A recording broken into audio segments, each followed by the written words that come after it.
blew up my brand as a founder. Right. It got us a ton of new opportunities and partnerships, a ton of new downloads. And it has also made it way easier to recruit good talent. So now you guys are at 30K users in 70 countries with over 500 running groups formed. About 50,000 now. 50,000. Insane. How are you guys currently continuing that growth? General content creation, leveraging social media, and growing through content marketing. Really trying to focus on now is earned media. Peer-to-peer sharing and virality of a good product and the word of mouth that comes from that. So if you could talk to yourself right before you launch cardio. The biggest thing that I've learned.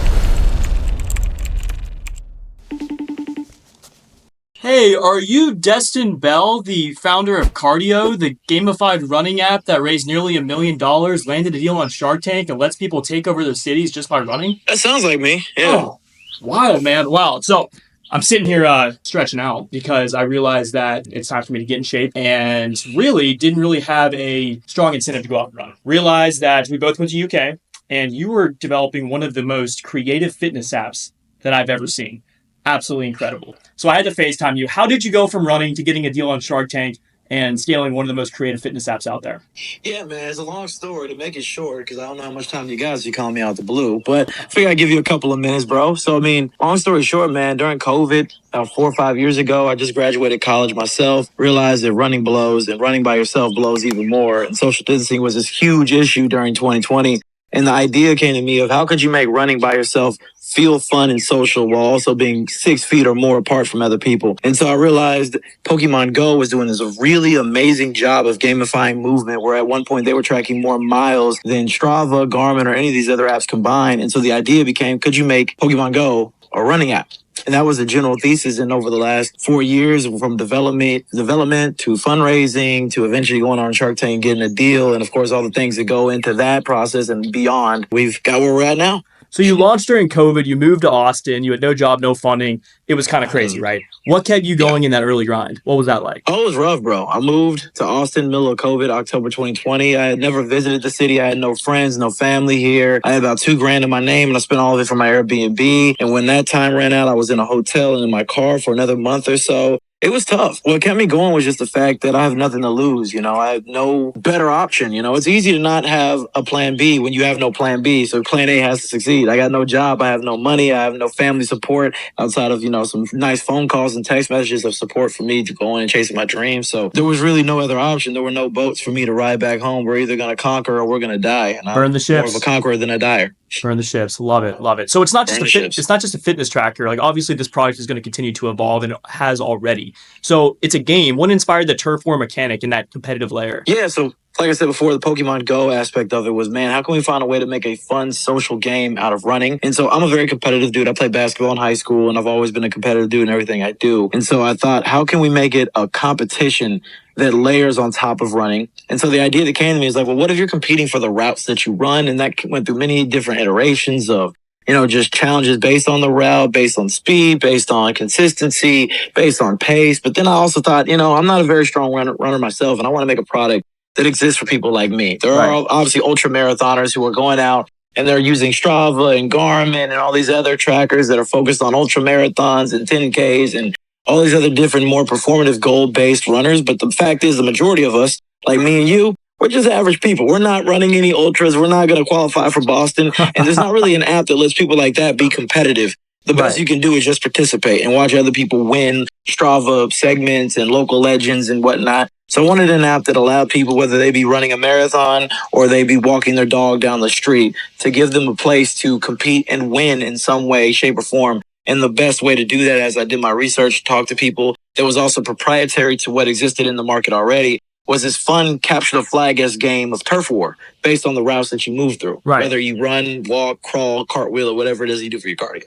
Dude, it's so unique. And I'm just curious, like, what helped you gain that initial traction, like right when you launched? The biggest thing was getting in front of people and just talking to them. So literally my go-to-market strategy was just going to run clubs in Austin and just telling people about it and getting my first 10, 20 people to download. Yeah. We were running ads on social media. I was making TikToks promoting the idea. I was DMing people in the industry on LinkedIn. And then I was just going out there and talking to as many people as possible. There was at points I would literally go to Austin. Anybody who's been, they know Lady Bird Lake. I would literally set up a table with a cardio logo tablecloth, and I would hand out free water. and I would trade the water in exchange for them signing up for my beta waitlist. And I did that like every day That is for a awfully couple of unique. months. That leads And that's how we got our first like couple hundred people. insane. That was actually going to be my next question: is what worked for user acquisition early that people don't normally think about? Was it just those types of tactics? Yeah, man. I think one thing that people underrate because of the power of social media and TikTok and that viral moment is how valuable it is to just literally go out there and literally face to face talk to your customers. I think in this world of information and content, you have so little time on your phone, on social media, through an email, through a DM on LinkedIn to actually get people's attention. If you're lucky to get it, congratulations. You got it for 30 minutes, 15 minutes, 2 minutes, 30 seconds. But when you actually have a one-on-one conversation with somebody, especially when you have the personability to actually have a real conversation and coming into it with the humility of acknowledging that, hey, they might not like it. They might be completely passive and not really care much about what I'm saying. But just going out there and having those real meaningful conversations, for one, most people will respect it because it's very difficult to go up to somebody with your baby. It's like pretty much going to somebody with your firstborn child and they call it ugly, and you have to be willing to live with that and make those adjustments and not take it personal. Right. But you get real honest feedback. It's a lot easier to lie to somebody when they're filling out a survey or when they're answering a message through email or LinkedIn, but you're talking to somebody one-on-one, walking them through a product, asking them very direct questions. You get much more honest feedback. And then on top of that, the people who really like what you're doing, I find they're a lot more connected to it because now they know you and they help you out. Some of our first beta users all the way back in 2022 are still some of our top users 3 years later.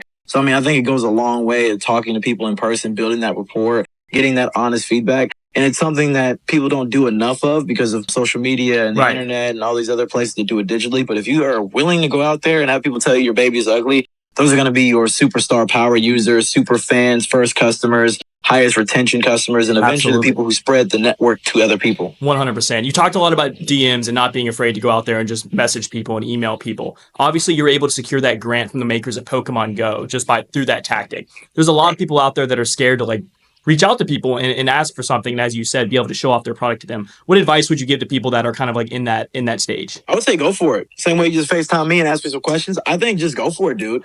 If you have an idea and you have nothing at that moment, you have no funding, you don't have a product, you don't have a team, I mean, what do you have to lose at that point? I think a lot of people get scared of this analysis paralysis of, oh man, I don't want to blow it with this connection. I don't want to come in too early, or I don't want them to steal my idea because they have more resources than me. I don't want to make a fool of myself by having something that's not ready. But the fact is, A, people who have money, time, and a better business than you don't want to steal your idea. They want to optimize their own.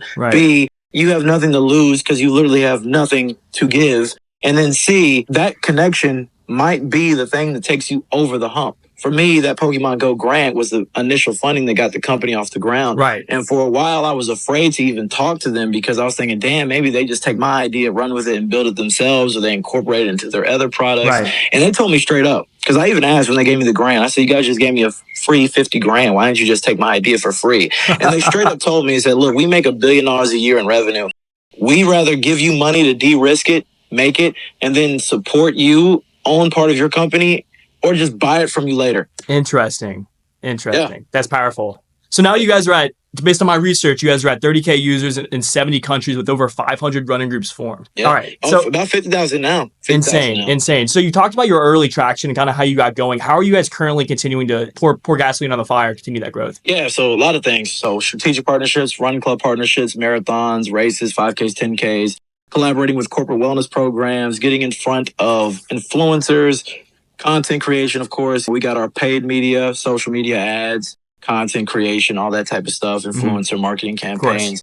We've got our own media with stuff that we just create on our own social media pages. And then what we're really trying to focus on now is earned media. So that's things like Shark Tank, where we get invited to go on Shark Tank, get a deal, and all the press that comes with that. Like users sharing the app with other people, making content about it, writing about it, posting on social media about it, those type of things. This is a typical growth marketing strategy of any user app. Trying to get the virality of getting users to share peer-to-peer, trying to get that B2B to C play of signing up run clubs, and then general content creation, leveraging social media, mostly Facebook and Instagram, or TikTok and Instagram, I should say, and growing through content marketing. Absolutely. So you mentioned you landed the deal on Shark Tank. So what was that like? What was pitching like? Was it more pressure? Was it more fun? Talk to me about that experience. I would say the most pressure was honestly the process of even getting on Shark Tank and actually being on Shark Tank. Because it's, first of all, again, as you probably already know, there's tens of thousands of people who are applying with their company. Many of them are later stage, making more money, more revenue, more patents, more IP, more traction. So getting on the show was a process and a half because they go through a full due diligence process. Anybody who's ever raised money, you know how difficult due diligence is, and you're pretty much doing that before a TV show versus a VC fund. Yeah. So it was tough. I had to do like 30 different practice pitches before they said I was ready to go on air. And then because of the fact it's this big international television show with all these eyeballs, there's a lot of limitations on what you can say, what you can wear, even like what we could show on the app, because our app is a real world location GPS system. Yeah. But we can't show city names. We can't show street names. We can't show locations. We can't show, because it's powered through Mapbox. We couldn't show Mapbox's logo or have it look like Mapbox's API. So we had to literally customize the API for the demo we showed during the episode to not look too similar to the normal Mapbox UI, because then they could say the Mapbox might say we're infringing on their rights. It was a process, like 2 months of daily grinding to get on the show. But once I got on the show, honestly, once you walk into the tank, and it really is what you see on TV. You know, a lot of people think, oh, you go in there and it's very scripted like reality TV, and then you say something, they're like, oh, say that again, but say it with more confidence. Oh, Mark, when you say this, say it again, but with more charisma. Be a little funnier with it. Like, that doesn't happen at all. The only part of Shark Tank that is scripted is literally that initial monologue that everybody does in their little infomercial voice. Of course. That part is extremely scripted. Wow. Down to the T. Like, they make sure when you give that monologue that you have it down to the word choice of everything you say. But after that, you are literally on your own. The Sharks aren't directed to say certain things. Nobody is told to make a deal or give you an offer. You obviously can go up there as a founder and completely botch Q&A, not know your numbers, or say something that they don't like. There is no alteration of any of that. Now, they might change the way it's edited. They might change the order of things and all that. But when it's actually happening, none of the stuff that you see on TV is completely fabricated by the producers or anything like that. It's all real. Crazy. So what changed for you after that? The moment you get off that show and it airs, was life different? Was the business, did it have immediate effects, or what did that look like?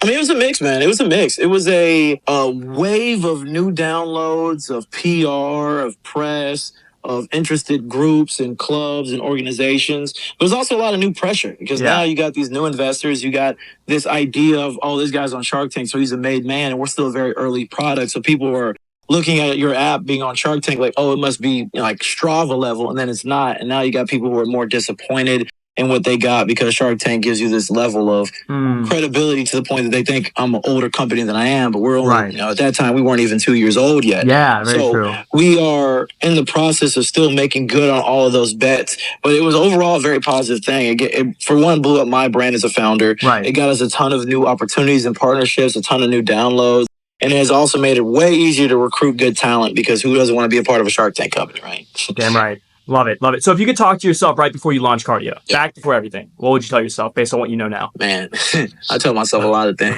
Are you nuts? That'd probably be the first thing I say. But I would say be patient, because with anything, especially your first time, you have no idea how long startups take. You know, everybody wants to be Facebook or Instagram or ChatGPT, where you just release it and within a year you're at 1 million users, you're generating all this revenue. Everybody's heard of your product. You have this like be real moment where you're just huge and everywhere all at once. And that is, for the 99.9% of people who start a company, not what's going to happen. And that was what happened with us. You know, I would have thought at this point when I started, we'd be at 1 million users, not at 50,000, because I just felt like, oh, as soon as you put out a product, it's just going to blow up. It's going to happen overnight. And that is not how it happens. You know, there's so much competition, so many ways that people are getting attention. And even when you have your big viral moments, like with Shark Tank, with some of the content we made, it comes and then it goes. And maintaining that and recognizing that you need patience and perseverance more than you need to be motivated. Discipline is a lot more than motivation as for a startup founder.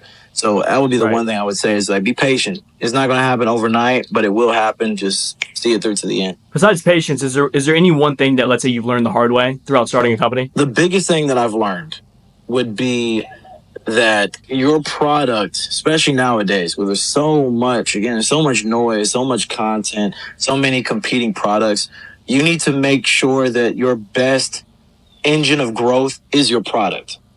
Because there's nothing in the world nowadays that is going to obfuscate a product that's only good or even worse than that, right? If you have a great product, the marketing will speak for itself. When you market it and people download it, they're going to use it, they're going to tell other people about it, and that virality is going to happen. But then there's a lot of products, like even look at something like Be Real, since I already mentioned it. They were overnight in 2022, just the most used, downloaded, talked about app. It was crazy. Look at Clubhouse. Same thing with Clubhouse. $1 billion valuation within like the first 18 months of going live. Didn't even have an Android app and had millions of users.